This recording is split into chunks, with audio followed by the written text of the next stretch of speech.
Hi guys, welcome back to the real cricket fun YouTube channel.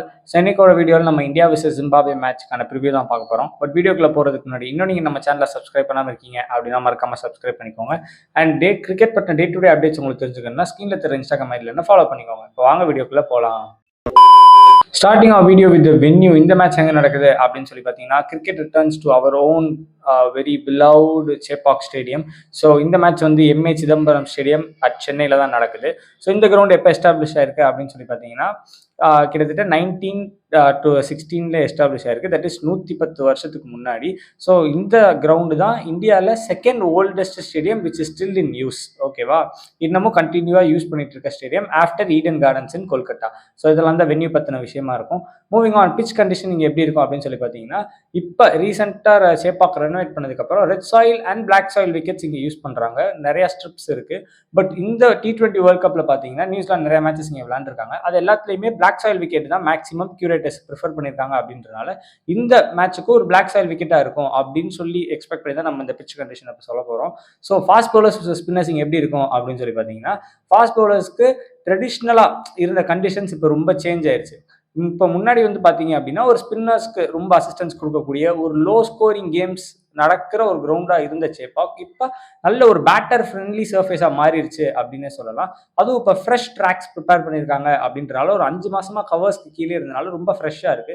So அந்த விக்கெட்டில் கொஞ்சம் grass and moisture எதிர்பார்க்கறதுனால good bounce and early on ஒரு சின்ன ஒரு 2 to 3 ஓவருக்கு ஒரு ஸ்லைட் ஸ்விங் எதிர்பார்க்கலாம். பட் அதை தாண்டி பெருசாக இங்கே வந்து எந்த மாதிரியான ஃபாஸ்ட் பவுலர்ஸ்க்கு கீயாக இருக்கும் அப்படின்னு சொல்லி பார்த்தீங்கன்னா, இந்த பேஸ் ஆஃப் டெலிவரிஸ்ல இருக்கும். அதாவது ஒரு பால் ஒரு 140 150 ஹை பேஸில் போட்டுட்டு அடுத்த பாலே ஷட் டவுன் பாலாக ஒரு 110 120ல லோ பேஸில் ஷட் டவுன் பண்ணி போடக்கூடிய பவுலர்ஸ், அப்புறம் கட்டர்ஸை எஃபெக்டிவாக யூஸ் பண்ணுற ஒரு ஃபாஸ்ட் பவுலர்ஸ்க்குலாம் இங்கே நல்ல ஒரு விக்கெட் உள்ள இருக்கான வாய்ப்பு இருக்கும். மூவிங் ஆன், ஸ்பின்னர்ஸ் எப்படி இருப்பாங்க அப்படின்னு சொல்லி பார்த்தீங்கன்னா, ட்ரெடிஷ்னலாக சேப்பாக் டர்ன் இங்கே இருக்க தான் செய்யும். நீங்கள் எவ்வளோ ட்ராக்கை மாற்றினாலுமே ட்ரெடிஷ்னல் சேப்பாக் டர்ன் உங்களால் மாற்ற முடியாது.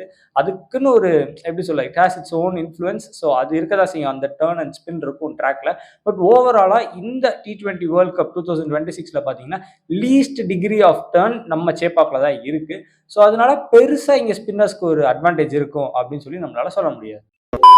பிளேயிங் கண்டிஷன்ஸ் இங்கே எப்படி இருக்கும் அப்படின்னு சொல்லி பார்த்தீங்கன்னா, ஓவராலாக பார்த்தீங்கன்னா ஒரு லாங்கான ஸ்ட்ரைட் பவுண்டரிஸ் இங்கே எக்ஸ்பெக்ட் பண்ணலாம். ஒரு 75 மீட்டர்ஸ் 76 மீட்டர்ஸ் அந்த மாதிரி. பட் ஷார்ட்டர் பவுண்டரிஸ் வந்து ஸ்கொயர் பவுண்டரிஸ் ரொம்ப ஷார்ட்டாக இருக்குது அப்படின்றனால the batsman who uses sweep well, ஓகேவா, நல்லா ஸ்வீப் அடிக்கக்கூடிய டெக்னிக்கலி சவுண்ட் பேட்டர்ஸ்க்கு இங்கே கண்டிப்பாக ரன் வரும். இப்போ இந்தியன் டீமில் எடுத்துக்கிட்டீங்க அப்படின்னா இப்போ நல்லா ஸ்வீப் பண்ணக்கூடிய பேட்டர்ஸ்னு யாருமே இல்லை. அது வந்து எப்படி சொல்ல, ஒரு சோகமான விஷயம் தான். பட் ஸ்டில் அதை தாண்டி ஆப்போசிட் இப்போ ஜிம்பாப்வே அப்படின்னு பார்த்தீங்கன்னா, பிரையன் பென்னட்லாம் கொஞ்சம் நல்லா ஸ்வீப் அடிப்பார். நான் கொஞ்சம் பார்த்துருக்கேன். அவ்வளோவா ஜிம்பாப்வே ஃபாலோ பண்ணதில்லை. ஸோ என்னால் எக்ஸாக்டாக சொல்ல முடியல.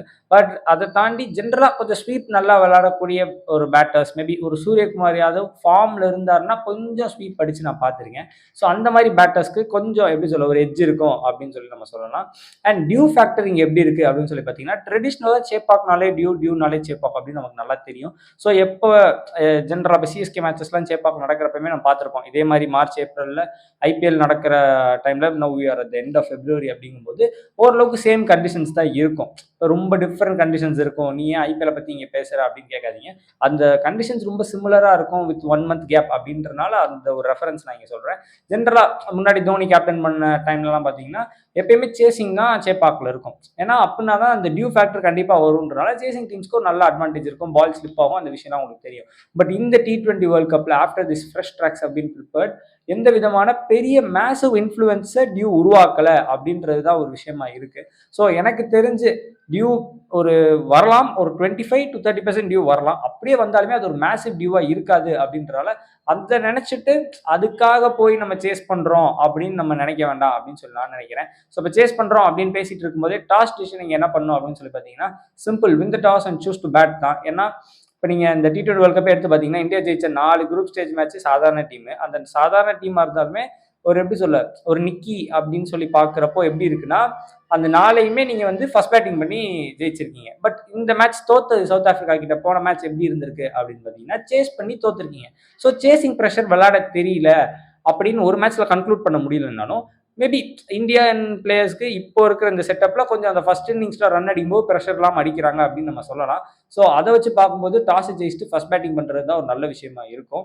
அண்ட் ஆவரேஜ் ஸ்கோர் இங்க என்னவா இருந்திருக்கு அப்படின்னு பார்த்தீங்கன்னா, ட்ரெடிஷ்னலி ஒரு சரியான 180 விக்கெட்டா இருந்த சேப்பாக் இப்போ கொஞ்சம் இம்ப்ரூவ் ஆகி ஒரு 190 அடிச்சா இந்தியா டிஃபெண்ட் பண்ணலாம் அப்படின்னு சொல்லி நம்ம சொல்லலாம். இல்ல சேஸ் பண்றாங்கன்னா ஒரு 170க்குள்ள, இல்ல சொல்லப்போனா ஒரு 160. இப்ப இந்தியா இருக்கிற பேட்டிங் லட்சணத்தை வச்சு பார்க்குறப்போ ஒரு 160க்குள்ள நம்ம அவங்கள ஜிம்பாப்வே ரெஸ்ட்ரிக்ட் பண்ணாலே நீங்க ஓரளவுக்கு எப்படி சொல்ல கன்வின்சிங்கா ஜெயிக்கிறீங்களோ இல்லையோ அட்லீஸ்ட் போய் ஜெயிச்சுட்டாவது வரதுக்கு வாய்ப்பு இருக்கு அப்படின்னு சொல்லி நான் நினைக்கிறேன்.